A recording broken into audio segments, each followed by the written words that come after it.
अब ऐसा गौ को तो मार दिया कसाई और श्राप ब्राह्मण को मिला, क्योंकि वो तपस्या करते हुए उसको भी मालूम नहीं था कि ये कसाई है, और जिस हाथ से इशारा किया था।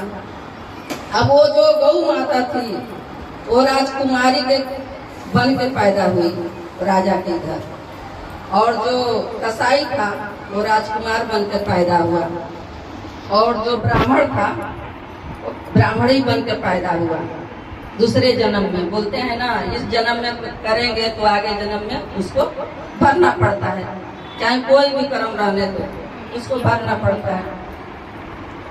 तो वो जब राजकुमारी राजा की घर पैदा हुई तो राजा अपने पुत्र का शादी वो राजकुमारी से किए। अब जब राजकुमारी ब्याह करके आई अपने ससुराल तो उसका ध्यान ऊपर टंगा हुआ तलवार पर गया, जिधर राजकुमार अपना तलवार टांगे थे।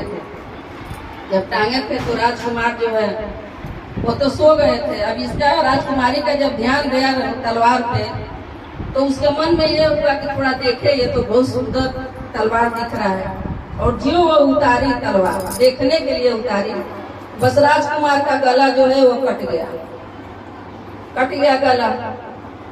अब वो राजकुमारी चिंता में पड़ गई कि अगर ये राजा जानेंगे, इनका पिताजी जानेंगे तो सुबह में तो मेरे को भी मरवा डालेंगे। बस वो राजकुमारी क्या की, ये जो गौ की तरफ इशारा करके जो ब्राह्मण बताए थे वही ब्राह्मण उस जन्म में पैदा होके और राजा के इधर शिव मंदिर था उसी में वो सेवा करते थे। तो रोज राजा के इधर से वो फूल पत्ती ले जाकर पूजा करते थे राजा के इधर से। जब भोर हुआ तो रानी राजकुमारी जो है अपना क्रिया चरित्र जो है वो सोची कि कैसा मेरा जान बचे। तो भोर हुआ और ब्राह्मण को कुछ मालूम नहीं था कि राजकुमार का कत्ल हो गया है। वो आया फूल पत्ती लेने, और फूल पत्ती लेके ज्यों तोड़ ही रहा है कि उतने में राजकुमारी लगी चिल्लाने, अरे ये तो मेरे राजकुमार को मार दिया, ये तो मेरे राजकुमार को मार दिया। अब इतने में जब शोर हुआ तो राजमहल के सब सैनिक जग गए और उस ब्राह्मण को पकड़ लिए। जब ब्राह्मण को पकड़ लिए तो उनको राजा के पास लेकर गए, तो राजा के दरबार में।